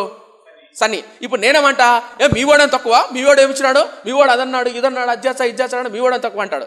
అప్పుడు మనోడు ఏమంటాడు, మీ వాడు ఇన్ని తప్పులు చేయలేదా, మీ మీద ఇన్ని కేసులు ఉన్నాయి, అన్ని కేసులు ఉన్నాయి అంటాడు. అప్పుడు మనోడు ఏమంటాడు, మా వాడి మీద మీ వాడి మీద లేవా, అది ఇది అంటాడు. అర్థవుతుందా? ఇప్పుడు ఆ వ్యక్తికి, ఇప్పుడు సన్నీ అనే వ్యక్తికి తన అభిమానించే వ్యక్తి మీద కేసులు ఉన్నాయి, తప్పు చేస్తున్నాడు, తప్పు అని తెలుసు, అంతరాత్మకు తెలుసు. ఇప్పుడు నేనుండా, నాకు తెలుసు ఏమని, నేను అభిమానించే వ్యక్తి కొన్ని మాట తప్పాడని, తప్పు చేస్తున్నాడని నాకు తెలుసు. కానీ మా ఇద్దరికి వచ్చేటువంటి అడ్డం ఏంటంటే అభిమానం. మీకు అర్థం కాలేదు, అర్థమైందా? అభిమానం. ఈ అభిమానం చేస్తుందంటే మనం గుడ్డోళ్ళు చేస్తుంది, ఎదిరించలేం, ప్రశ్నించలేం. అమ్మో మనోళ్ళు అనుకుంటట, మనోళ్ళు ఎంత అభిమానించినా మనోళ్ళే. గుర్తుపెట్టుకోండి, ఇక్కడ యాజకుడు అయిన అజర్యా రాజులను అభిమానించరా. ఇప్పుడు ఇంకొక యాజకుడు ఉన్నాడు, ఈ యాజకుడు ఎవరంటే భజన చేసే బ్యాచ్. రాజుగారికి 1000, రాజుగారు 10,000, రాజుగారి ఇప్పుడు ఇందా చెప్పానే అభిమానించేవాళ్ళు. ఈ అభిమానించేవాడు భజన చేసే బ్యాచ్ ఎట్టటోళ్ళు అంటే వాడు ఎదగలేడు. వాడు ఎంత భ్రష్టుడు అంటే వాడి ద్వారా రాజ్యాలు నాశనం అయిపోతాయి. అర్థమవుతా? ఇప్పుడు ఎవరి గురించి చెప్పా? యాజకుడైన అజర్యా. ఇప్పుడు భజన చేసేటువంటి యాజకుడైన ఉరియా. చూద్దాం, తీయండి యెషయా గ్రంథం తీయండి. మొదట్లో యెషయా గ్రంథంలో ఈ యాజకుడైన ఉరియా ఎలా ఉన్నాడో చూపిస్తా. యెషయా గ్రంథం 8వ అధ్యాయం మొదటి నుంచి చదువుతున్నాను. మరియు యెహోవా నీవు గొప్ప పలక తీసుకొని, ఏం తీసుకొని? పలక. ఏం పలక తెలుసా? పలక స్లేట్. అబ్బో, స్లేట్ పెన్సిల్, రైట్. పలక బలపం, రైట్ మంచిది, రైట్. యెషయా ప్రవక్తకు దేవుడు చెప్తున్నాడు, యెషయా గొప్ప పలక తీసుకో. ఏం పలక? గొప్ప పలక తీసుకో. తీసుకొని చూద్దాం. మరియు 8వ అధ్యాయం మొదటి నుంచి, మరియు యెహోవా నీవు గొప్ప పలక తీసుకొని మహేరు, షలాలు, అస్బజ్ అను మాటలు సామాన్యమైన అక్షరములతో దాని మీద రాయము. నా నిమిత్తము, ఇక్కడ నుంచి రెండవ వచనం, నా నిమిత్తము నమ్మకమైన సాక్ష్యము పలుకుటకు యాజకుడైన ఉరియాను, ఉందా లేదా? ఇతడు యాజకుడైన ఉరియాను, యెబెరెక్యాయు కుమారుడైన జకర్యాను సాక్షులుగా పెట్టుదునని నాతో చెప్పగా. తలపైకి తల చెప్తా. సాక్షాత్తు దేవుడైన యెహోవా యెషయా ప్రవక్త చెప్తున్నాడు. ఏమనంటే, యెషయా నా కొరకు నమ్మకమైన, ఏటాడు నమ్మకమైన సాక్షి యాజకుడైన ఉరియాను, జకర్యాను నువ్వు సాక్షిగా పెట్టు ఉరియా అని చెప్పాడు. యెషయా అని చెప్పాడు. ఎవరు? దేవుడైన యెహోవా యెషయా అయిపోయాడు. యెషయా ఇద్దరు వ్యక్తులు ఉన్నారు. ఇక్కడ ఏం చెబుతుందంటే సందర్భం, ఆహాజు భయపడుతున్నాడు. నేను చెప్పాను, ఆహాజు రాజు భయపడుతుంటే భయపడదని చెప్పు, ప్రవక్తవైన నువ్వు అలాగే ఇంకా ఇద్దరు, ఆ ముగ్గురు కలుసుకొని రాజైన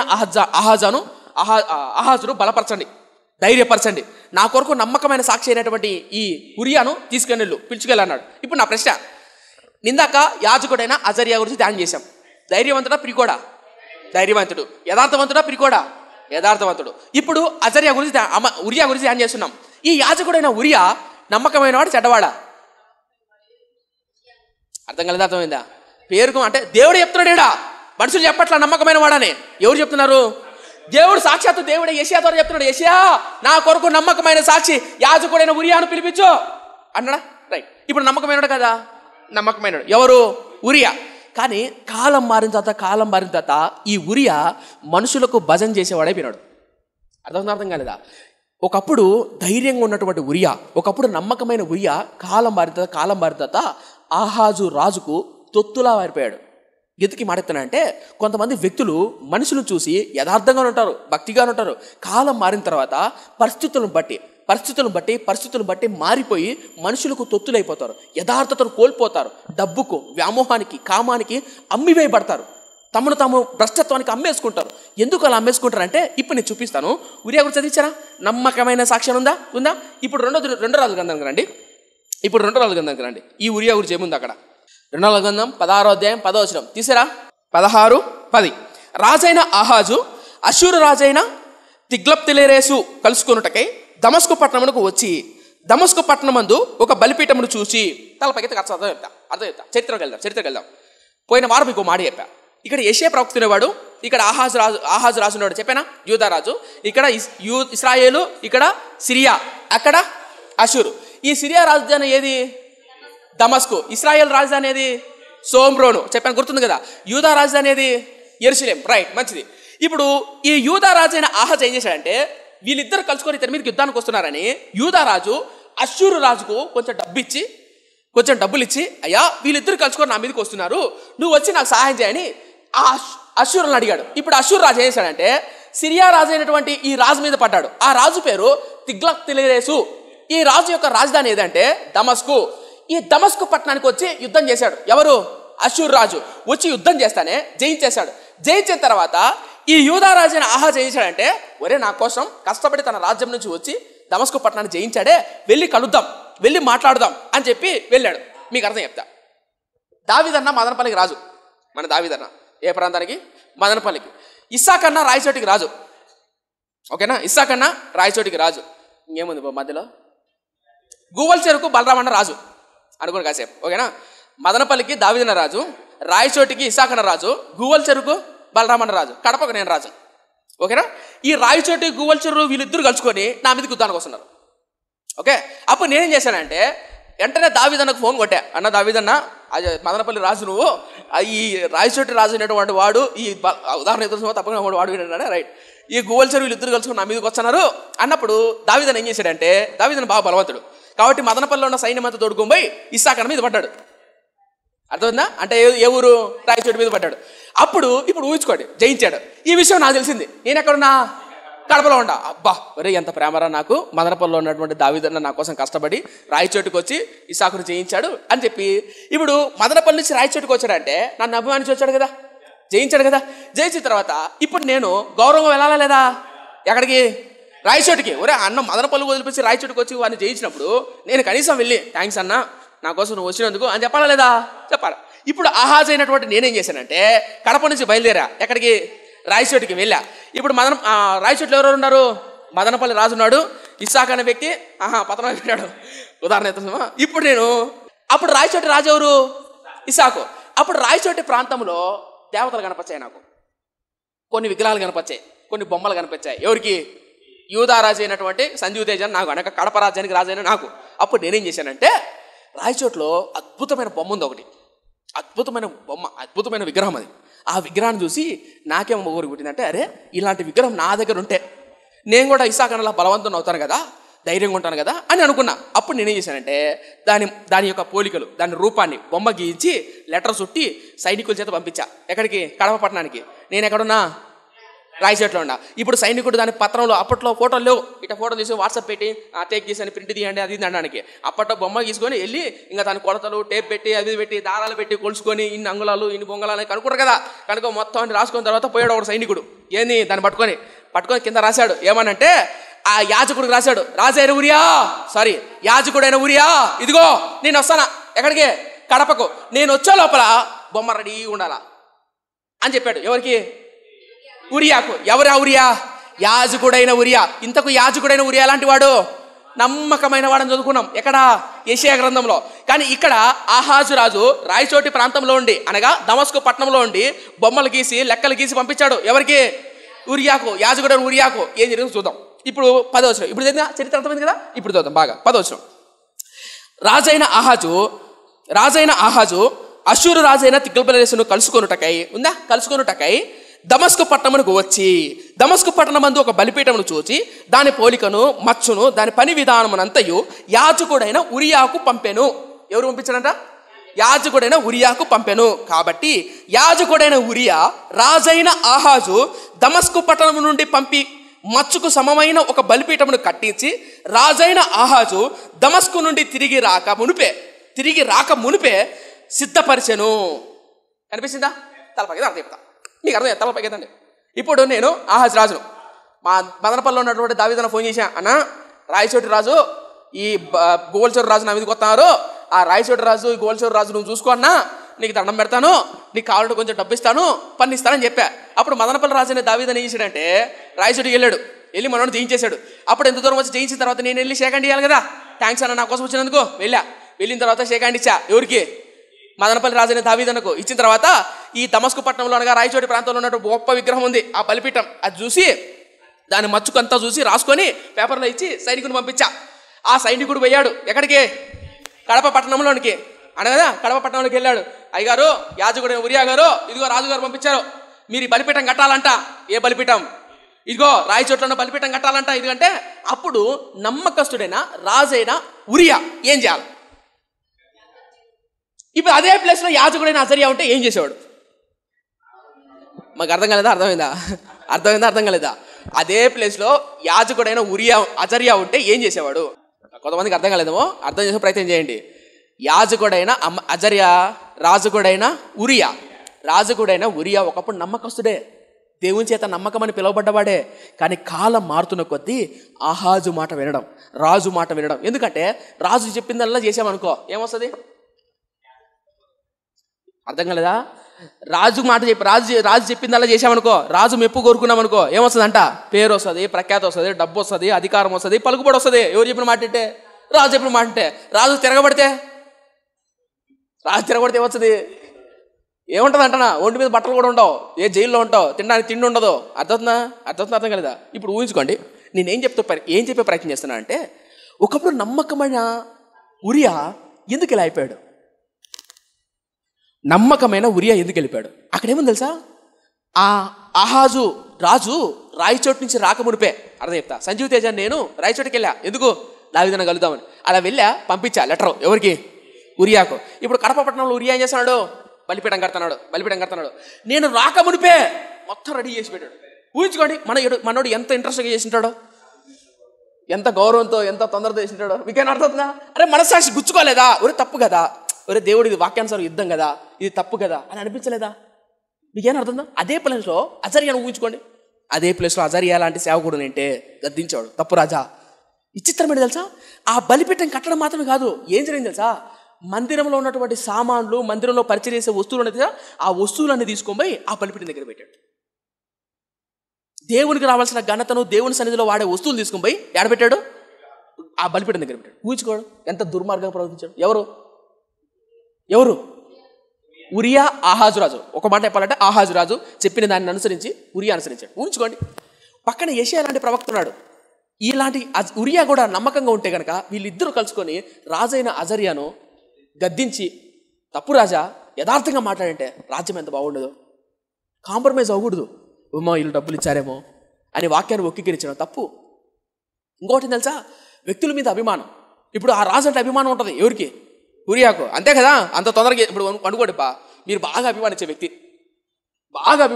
మీ ఇంటికి వచ్చారనుకో, ఆ రోజు చికెను, మటన్ 105, 108 ఉంటాయి ఉండవా? మీరు అభిమానించే వ్యక్తి, మీ స్కూల్ ఫ్రెండో, మీ కాలేజ్ ఫ్రెండో ఎవరైనా వచ్చారనుకో, అవునా? ఆ రోజు 1000 రూపాయలు 10,000 అప్పు చేసినా సరే బయటికి వెళ్ళి ఫ్రెండ్స్తో పాటు తిని సరదాగా, అరే ఈరోజు నా గర్ల్ ఫ్రెండ్ బాయ్ ఫ్రెండ్ వచ్చి అభిమానిస్తాం కదా. ఊహించుకోవడం సరే, మనోడు రాకముందే దాన్ని సిద్ధపరిచాడంటే ఎంత అభిమానమో ఎవరి మీద? రాజు మీద. ఏమంత అభిమానం అంట.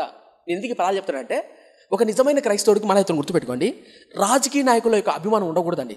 ఉంటే కనుక వాళ్ళ జీవితాలు ఎందుకు మాట్లాడుతానంటే, దేవుని పూర్ణ హృదయం ప్రేమించలేం మనం. ఎందుకంటే ఈ భేదాలు ఏర్పడతాయి. నా జీవితంలో వ్యక్తిగతంగా నేను నేర్చుకునేది ఏంటంటే, నా తమ్ముళ్ళు కూడా చెప్తా అంట, ఏ నాయకుడికి, ఏ వ్యక్తికి బానిస అవ్వద్దండి.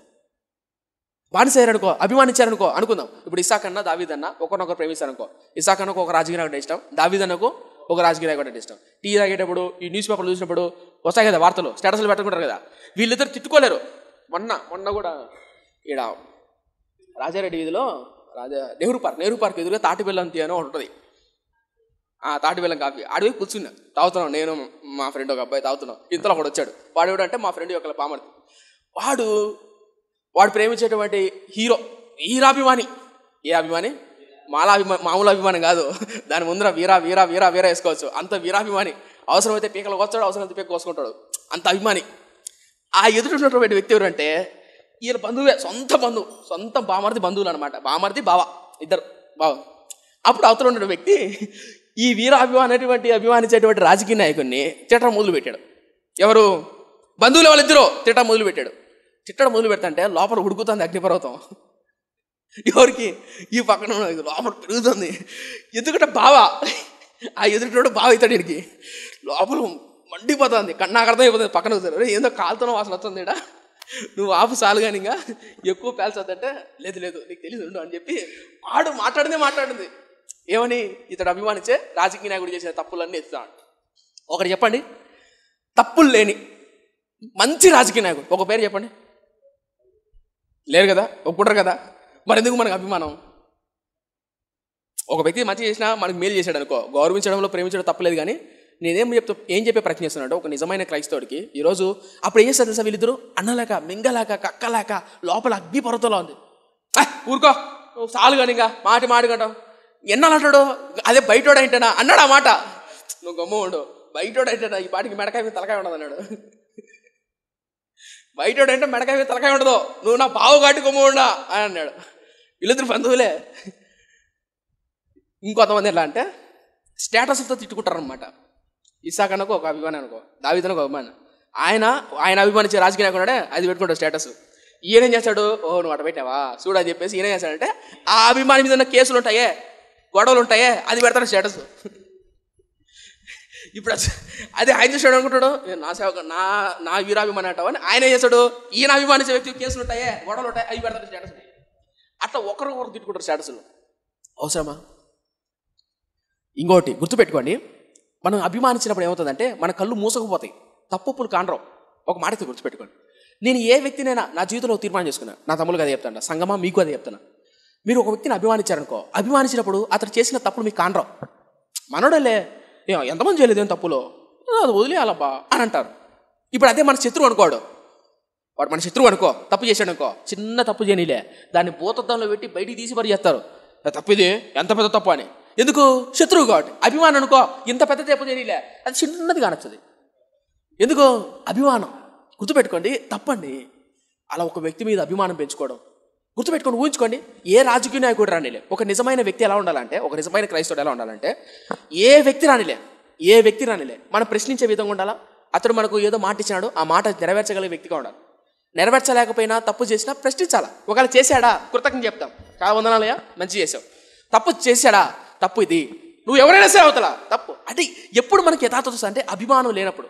ఇప్పుడు మనం నా ఇంట్లో తప్పు జరిగింది అనుకో, నా తమ్ముడు నా చెల్లి తప్పు చేసినాడు, అరే నా తమ్ముడే కదా తాగనీలే, తిరిగితే ఏం పోతుంది, పోతే ఏం పోతుంది అని వదిలిపెడతారా? వదిలిపెట్టచ్చు కదా, మీ తమ్ముడు కదా, మీ అన్న కదా, మీ చెల్లి కదా, నీ కూతురు కదా, అభిమానం ఉండలేదు మీకు? అభిమానం లేదా అంట. అట్లా వదిలిపెట్టావు అనుకో, రేపొద్దు నెత్తిని గుడ్డేసుకొని కాలనీలో పరదేశంలో పిరుగులారని తిరగాల్సిందే. అర్థమవుతుందా? అది అప్పుడు అవమానం ఉండేది దారుణం. నేను ఎందుకు ఈ పదాలు చెప్తున్నా అంటే, యూదా రాజ్యంలో తప్పు జరుగుతుంటే యథార్థమైన అజర్యా లాంటి సేవకులు ఉండాలి. యథార్థమైన సేవకులు ఉండడం గొప్ప భాగ్యం అండి. పెద్దలు దండించుట నాకు తైలాభిషేకం అంటాడు భక్తుడు. ఎవరా భక్తుడు? పెద్దలు దండించుట తైలాభిషేకం అంటాడు. ఆ తైలాభిషేకం మనకు ఉండాలా. సేవకులు ఒకవేళ మాట్లాడుతున్నప్పుడు నాకు తెలుసు, నేను వాక్యాన్ని మాట్లాడుతున్నప్పుడు వీళ్ళు నొచ్చుకుంటారు, వీళ్ళు బాధపడతారు. వాళ్ళు బాధపడ్డా నా నమ్మకం ఏంటి తెలుసా, నా బాధ ఏంటి తెలుసా, నా బాధ్యత ఏంటి తెలుసా, యాజకుడైన అజర్యా వలె ఉండడం నా బాధ్యత. నువ్వు కోపంగా చూస్తావా, రౌద్రంగా చూస్తావా, నన్ను తిడతావా, అది వేరే విషయం. అది ఆయన చూసుకుంటాడు, అది ఆయన డిపార్ట్మెంట్. ఇప్పుడు ఎదురుగా ఉజ్జేయాలంటే రాజు అనుకో, తప్పు రాజా బయటివా అనాల్సిన బాధ్యత ఎవరిది? నాది. అతను కోపంగా చూసుకుంటాడా, తిడతాడా, కొడతాడా అనేది దేవుడు చూసుకుంటాడు. ఈరోజు అలా కుటుంబాలు జీవితాలు నాశనం అయిపోతున్నాయి. అండ్ నెంబర్ 2, డబ్బుల మీదనో అధికారం మీదనో మనుషుల మీద ఆధారపడితే సేవకుడికి విలువ ఉండదు. ఇందాక ఒక మాట చెప్పాను కదా, ఓ సేవకుడు బాధ చేసింది నాకు ఆ మాట అన్నప్పుడు. వాడేంది వాక్యం చెప్పాను. అందుకనే నా జీవితంలో తీర్మానం చేసుకున్నాను. మీరు నమ్ముతారమ్మరో, బైక్ కొనేటప్పుడు బైక్ 1-10 సార్లు ఆలోచిస్తాం మేము. ఏమనిస్తుంది తెలుసా? బైక్లో పోతాను అనుకో, మంచి షర్ట్ వేసుకున్నాం అనుకో, మంచి వాచ్ పెట్టుకున్నాను, మంచి ఇదేం పెట్టుకున్నాను అనుకో, చూడు ఎంత పెద్ద బండి కొన్నారో, ఎంత పెద్ద బండి కొన్నారో, మేము ఇచ్చే కానుకలతో కొనేచ్చారు అనుకోడు. ఆ కానుక ఇచ్చినోడు రూపాయి ఇచ్చినోడు, లక్షలు వేలు ఇచ్చినోడు ఒక మాట అనరండి, లక్షలు వేలు ఇస్తారు. నిజం చెప్తున్నా, సీరియస్ చెప్తున్నా. నాకు 1000 కానుకిచ్చిన వాళ్ళు ఉన్నారు, 1000 కానుకిచ్చిన వాళ్ళు ఏమంటారు తెలుసా? అన్నా నువ్వు మంచిగా ఉండాలన్నా, నువ్వు మంచి పొజిషన్కి వెళ్ళాలన్నా, నువ్వు ఇంకా బాగుండాలన్నా, గొప్పగా ఉండాలన్నా. నేను ఎక్కువ కొంటే, నేను ఎక్కువ దీవింపబడుతుంటే వాళ్ళు చూసి కళ్ళల్లో ఆనందించిన వాళ్ళు కొంతమంది. ఎవరు? 1000 ఇచ్చిన వాళ్ళు. ఈ 10 రూపాయలు కూడా ఈనాడు ఉంటాడే, వాడు కుల్లి కుల్లి కుల్లి కుల్లి కుల్లి కుల్లి కుల్లి కూరాకాయ చెట్టి పచ్చడైపోతాడు వాడు. నేను కొంటే వాడికైనా కుళ్ళు. నీకు అర్థవుతుందా? అందుకనే నేను వెయిట్ చేశా, నా తమ్ముళ్ళు ఎదిగేంత వరకు, నా తమ్ముళ్ళు సంపాదించేంత వరకు, వాళ్ళు స్థితికి వచ్చేంత వరకు అయితే నువ్వు కొన్నా మనం చెప్పగలిగితే అనుకుంటారు. ఈరోజు ఒక సేవకుడు ఎదుగుతాంటే యథార్థంగా ఉంటే నచ్చదు. ఏమనుకుంటారు తెలుసా? మేము ఇస్తానం కాబట్టి వాళ్ళు తిరుగుతాం, మేము ఇస్తానం కాబట్టి వాళ్ళు బతున్నారు, మేము ఇస్తానం కాబట్టి తింటారు. అలాంటి స్థితి ఎప్పుడు రాకూడదు ప్రభావాన్ని కోరుకుంటాను నేను. ఇప్పటికీ ఏం ఆశపడతాను తెలుసా? మా నాన్నతో మాట్లాడుతున్నప్పుడు, పరిచయం గురించి మాట్లాడుతున్నప్పుడు, ఈ మూల కాకపోతే ఏంటి, ఈ మూల కాకపోతే ఇంకొక మూల నుంచి ఇంకొక మూల నుంచి వస్తాను నా సహాయం. కానీ నా బాధ్యత ఏంటంటే నమ్మకంగా చెప్పడం. నా బాధ్యత నమ్మకంగా చెప్పడం, నమ్మకంగా సేవించడం. మొన్న ఒక ఆయన ఫోన్ చేశాడు, మూవీ చేస్తాను. పోయిన ఆదివారం ప్రార్థన టీవీలో టెలికాస్ట్ కాలే. ఫోన్ చేశాడు ఒక ఆయన. అది ఏ ప్రాంతం అంటే ఏరియా అయిపోయాడు భద్రాచలం ఏదో ఆ పక్క ఏరియా, సంథింగ్ ఆచరణ కాదు, కోస్తా జిల్లా సైడే. అయ్యగారండి వందనాలండి అన్నాడు. ఫస్ట్ 6:30కి 7:30కి 8 గంటల ఫోన్ చేశారు. ఫోన్ చేసినప్పుడు అప్పుడు నా ఫోన్ సైలెంట్లో ఉంది. 10:30కి 11 చేశాం. నేను తిరిగి కాల్ బ్యాక్ చేశాను. అయ్యారండి ప్రైజ్లాడండి, ప్రైజ్లాడమ్మా ఎవరు చెప్పండి బ్రదర్ అన్న. అయ్యారండి నా పేరు చెప్పాడబ్బా, నా పేరు ఇదండి అన్నాడు. సరే చెప్పండి అయ్యా అన్న. ఈరోజు ఉదయం వాక్యం రాలేదంటే అన్నాడు. వాక్యం రాలేదంటే బ్రదర్ ఏం లేదు, కొంచెం ఫైనాన్స్ స్ట్రగుల్ వల్ల కొంచెం అని చెప్పా. అయ్యారండి అలా అంటే ఎలా అండి, ప్రతి 1,00,000 వారం ఈ వాక్యం చూస్తున్నామండి, రాజుల చరిత్ర అద్భుతంగా చెప్తున్నారు, ప్రతిరోజు వేసేస్తే మేము చాలా సంతోషపడతామండి. అప్పుడు మీరేమో సంతోషపడతారంటే మాకేమో కాలిపోతుందంటే అనలేములే, మీకేమో సంతోషంగా ఉంటుంది. నిజమండి ఆట అన్నప్పుడు వేయాలని మాకు ఆశ ఉంది బ్రదర్, కొన్ని పరిస్థితులను బట్టి చేయలేకపోతున్నాం అంటే. అయ్యగారండి అలా అంటే ఎలా అండి, చూడండి అయ్యగారండి మీ వాక్యాన్ని 2 సంవత్సరాల నుంచి ఇట్టానండి, ఈ ప్రార్థన టీవీలో ప్రతి 1,00,000 వారం వస్తుందండి మీ వాక్యం, 7 గంటలకు మీ వాక్యం వస్తుందండి, వింటున్నామండి. అయ్యగారండి నాకు ఒక కొడుకు అండి, 30 ఏళ్ళ వయసు, నాకు ఒక కూతురు ఉందండి, హైదరాబాద్లో ఉంది. చెప్పండి ఆయన వయసు, ఆయన అంటున్నాడు మీరు నా మనవడు వయసు అండి అన్న మీద పోయి అంత పెద్దవాడు అనుకున్నా. వాయిస్ చూసి ఎట్లా ఉందంటే యవనస్తుల వయసు ఉంటుంది, వాయిస్ మీడియంలో. ఆయన వయసు చూస్తే పెద్ద ఆయన. అయ్యారండి అవునా అండి ఇంత ఇబ్బందుల్లో ఉన్నారండి, అయ్యో బాధ వేస్తుందండి. అయ్యగారు నేనేమైనా సహాయం చేద్దామంటే నా దగ్గర కూడా లేదండి, నీ పింఛనీతో బతానండి, దేవుని చిత్తం అయితే వచ్చేసారి నా దగ్గర ఉన్నప్పుడు పంపిస్తానండి, మీకు మాట్లాడతానండి. బాధ వేసింది నాకు ఆ మాట అంటాను. పెద్ద ఆయన ఆ మాట చల్లయ్యా చాలు తప్పకుండా అయ్యగారు, తప్పకుండా బ్రదర్ ప్రార్థన చేయండి, ఆ మాట చాలండి. ఒకరోజు కాదంట, 2 రోజులు కాదంట, నెల నుంచి అంటారు వాక్యం. పెద్ద ఆయన బాధ వేసింది నాకు. బట్ నేను చెప్పొచ్చే విషయం ఏంటంటే, నేనేదో డబ్బు కోసం దానికోసం చెప్పట్లేదు సుమా, మళ్ళీ చెప్తున్నా, యథార్థం కూడా నా కోరిక. నేను డబ్బు కోసం ఆశపడేవాడు అనుకో, యథార్థత అమ్మేసుకుంటా. అన్నా నువ్వు సూపర్ అన్నా, మంచోడు అన్నా, చెయ్యి ఇంకా అప్పులు చేయి, 4 అప్పులు ఏం కాదు, అప్పులు చేయి, డబ్బు సంపాగమి ఏం కాదు, దేవుడు దీవిచ్చా అంటాడు. ఏం కాదు అక్క, నువ్వు ఎట్టగలడు అట్ట బతుకు, ఎట్టగలడు తిరుగు అక్క, సీరియల్ ఇష్టమా తిరుగు, సీరియల్ చూడు, మళ్ళీ ప్రార్థన చేసుకో, దేవుడు క్షమించేస్తాడు. ఇది ఈ బ్యాచ్ కాదు మంది, ఈ బ్యాచ్ భయం చేసే బ్యాచ్ కాదు. నేను తప్పు అంటే తప్పే, రైట్. మా అమ్మ అంటా ఒక దైవజనురాల గురించి తెలిసినామా, ఒక దైవజనురాలంట, ఎవరిని ఎలా మాట్లాడాలో నాయనా, వాళ్ళు ఏం మాట్లాడుతుందో నాయనామా, ఏం చిన్నక్క తినలేదు ఈరోజు, ఏం మందిరానికి రాలేదా, ఇట్టయితే అట్ట అంటది. ఎవరు పాస్టరమ్మ. ఎవరిని ఎలా వరుసలు కలుపుకుంటారంటే వాళ్ళు పొగిడి ఉబ్బిపోతారు. ఇప్పుడు అనుకుంది, ఇప్పుడు ఇసాకన్నా ఎంత మంచోడంటే మన సంఘం కొరకు భారం కలిగి, బాధ్యత కలిగి, ప్రేమ కలిగి 10,000 కట్టించాడు అంటే, నెక్స్ట్ బలరామని ఏమనుకుంటాడంటే, అవునా అయితే ఇంత మైకులు పెట్టి చెప్పాడంటే నెక్స్ట్ నేను 20,000 ఇచ్చా, నా గురించి నేను చెప్పడు అని చెప్పి అన్న 20,000 ఇచ్చాడు. అప్పుడు నేనేం చేస్తా, ఎంత భారం కలిగి, ప్రేమ కలిగి బలరామని 20,000 ఇచ్చాడు అని చెప్తా. ఇంకా దావీదుని ఏమనుకుంటాడు, వచ్చేవారు 20,000 ఇచ్చాడా, నేను 30 ఇచ్చా. ఇట్లా పొగిడించుకొని చెప్పించుకొని ఇప్పించుకునే బ్యాచ్ కాదు. అర్థం అయిపోయింది. తప్పది, యథార్థంగా ఉండాలా. నువ్వు తప్పు చేసావనుకో, తప్పుగానే చూడాలి, తప్పమ్మా ఇలా చేయకూడదమ్మా ఒప్పమ్మ. అర్థవుతుందా విషయాన్ని గుర్తుపెట్టు. చివరిగా మాట ముగించారు. చెన్నైలో దైవజనుడు సేవ చేస్తున్నాడు, ఆయన చనిపోయారు. లెమన్స్ ఇవాంజికల్ ఫెలోషిప్ అని వ్యవస్థను స్థాపించారు ఆ దైవజనుడు. ఆ దైవజనుడి దగ్గరికి ఒక పెద్ద ఆమె, అప్పట్లో ఇది ఎప్పుడు జరిగిందంటే నేను ఇంకా పుట్ల 1970 ఆ టైంలో జరిగింది. 3 లక్షలు డబ్బు కట్ట తీసుకొని వచ్చింది. 3 లక్షల డబ్బు కట్ట తీసుకొని వచ్చి దైవజనుల గారు ప్రార్థన చేయండి. ఆ దైవజనులకు ఈ కుటుంబ వ్యవస్థ తెలుసు, వీళ్ళు ఏంటి అని అడిగాడు. అమ్మ ఈ డబ్బు ఎక్కడి నుంచి అంటే, మేము వ్యాపారం చేసి తెచ్చిందండి. ఏం వ్యాపారం అన్నాడు. పొగాకు అమ్మే వ్యాపారం. పొగాకు తెలుసా, ఏ ఆగు ఏం చెప్పండి. పొగాకంటే సిగరెట్ ఇది చేసాం కదా, అది తెచ్చి దాంతో దూరం వచ్చిన డబ్బు. మీరు ఎప్పుడు అబ్జర్వ్ చేయండి. నష్టపోని వ్యాపారాలు ఏమైనా ఉన్నాయంటే ఒకటి 2 చెప్పండి. నష్టపోని వ్యాపారాలు 2 బారంట. దివాకర్ ఆలోచన ఎప్పుడెప్పుడు ఇది పెడదామా అని. నష్టపోని వ్యాపారం, ఈగలు తోలుకునే వ్యాపారం ఏమైనా ఉందా? ఈగలు తోలుకుంటారే వచ్చారా కస్టమర్లు అని. ఎప్పుడన్నా బార్ షాప్ వాడు ఈగలు తోలుకుంటారు, వ్యాపారం సరిగ్గా జరగట్లేదన్న ఎప్పుడన్నా చూసారా? బార్ షాప్ దగ్గర ఈ నుంచి ఆడ దాకుండా లైన్, బార్ షాప్ వాడు నష్టపోడు. ఎందుకు చెప్తుందంటే తీసుకొని వచ్చిందాం. తప్పమ్మా ఈ డబ్బు నాకొద్దు, తీసుకెళ్ళిపో. అప్పుడు ఆ సేవకుడు చాలా పేదరికంలో ఉన్నాడు. ఎవరు? ఆ దైవజనుడు చాలా పేదరికంలో ఉన్నాడు. తీసుకుంటే చాలా ఉపయోగపడుతుంది. 3 లక్షలు అండి. 1970లో 3 లక్షలు అంటే ఎంత? 1970లో 3 లక్షల డబ్బు అర్థం, దాదాపు 3 కోట్లతో సమానం. 3 లక్షలు అంటే తీసుకోలే ఆయన. వద్దమ్మా తీసుకెళ్ళు, తప్పమ్మా అలా చేయకూడదు. ఆమె ఏం చేసింది, బయటకు వస్తానే ఇంత పొగరేనుకో, నేను పోయి తగ్గించుకొని తినడానికి తిండి లేదు కానీ గతి లేదు కానీ నేను ఇచ్చే బతకలిగినా ఇంత పొగరా. ఉంటుందా లేదా మానవ నైజం? మన ముందర అనలే. ఇప్పుడు మమ్మల్ని కూడా అంటారా ఏమని, ఇంత ఇదేంది బయటకో, ఇంత ఇదేమి ఏమిచ్చే అని అనుకునే వాళ్ళు ఉంటారు. మాకు తెలుసు. మన ముందర అనకపోయినా బయట అనుకుంటారు బయటకు వెళ్ళిన తర్వాత అనుకునిందామా అనుకుని ఇంకో సేవకుడు తిరిగి ఆ సేవకుడి 3 లక్షలు చూశాడు. అమ్మా వందనాలు అమ్మగారు, కూర్చోండి అమ్మగారు, అమ్మ గుడ్డ తిరిపి కూర్చో. అర్రే ఎవరు రాడా, ఇది టీ కాఫీ నీళ్ళు. అమ్మ దేవుడు మిమ్మల్ని బాగు, ఎంత భారమమ్మా మీకు, ఎంత ప్రేమమ్మ సంఘం అంటే, ఎంత గొప్పదానివమ్మ నువ్వు, ఎంత అబ్బా నీ ప్రేమ. సాక్షాత్తు నీ రూపంలో వచ్చాడు యేసుక్రీస్తు. ప్రార్థన చేసి, ప్రభువా నీ బిడ్డను బహుగా దీవించు నాయన, నైనా ఆశీర్వదించు నాయన, నేను ఆ వేవేలకు తల్లిగా చేయనైనా, ఒక శారాలా, ఒక ఋతులా, ఒక మరియమ్మలాగా దీవించు నాయన. తీసుకోండి 3 లక్షలు. ఎవరో ఈ దైవజనుడు తీసుకున్నాడు. ఆ పప్పు పేదరికంలో ఉన్నాడు కదా, ఆ దైవజనుడు అట్లే ఉన్నాడు. కాలం మారింది.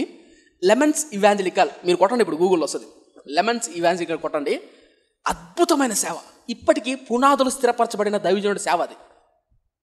అద్భుతమైన దైవజనుడు బ్రదర్ జాషువా డానియల్ అని. వాళ్ళ కుమారుడు సేవ చేసి చనిపోయారు. ఇతర దేశాల నుంచి అనేక దేశాలు 40-70 దేశాల్లో తిరిగి సేవ చేశాడు. ఒకప్పుడు పేదవాడు. గుర్తుపెట్టుకోండి, దేవుడు ఏం చూస్తాడంటే యథార్థత. అది కావాలండి. మీరేమనుకుంటారు తెలుసా, మనుషులు సేవకుడు ఇట్టోడే. గుర్తుపెట్టుకోండి అమ్మా, ఆ సేవకుడు ఆ రోజు ఆ మాటని పంపించినప్పుడు ఆ తల్లి పశ్చాత్తాపడండి. ఆ సేవకు ఇప్పుడు ఆ 3 లక్షలు తీసుకున్న దైవజనుడు ఎక్కడ పోయినాడో కనుమరుగైపోతాడు. గుర్తుపెట్టుకోండి, మన మీద దృష్టి దేవుడు పడాలి. దేవుడు నన్ను చూసాడు అనుకో, అది కావాలి నాకు. మీరు చూసి ఏముంది, చూడకపోతే ఏముంది? అర్థం కాదా? నువ్వు చూసా మహా అయితే ఊరుతావు, అబ్బా అక్క అంటావు, మహా అయితే 50,000 ఇచ్చావు, 1,00,000 ఇచ్చావు, 2 లక్షలు 10 లక్షలు ఇచ్చావు. 10 లక్షలు ఎన్ని రోజులు ఉంటుంది చెప్పు? ఎన్ని రోజులు ఉంటుంది? ఆ 3 లక్షలు ఎన్ని రోజులు ఉంటుంది? కానీ దేవుడు చూసే ఈరోజు ఆ సంఘ పునాదులు మీరు నమ్ముతారు ఎల్ఈఎఫ్ ఆ సంస్థ పేరు లెమన్స్ ఇవాంజలికల్ ఫెలోషిప్.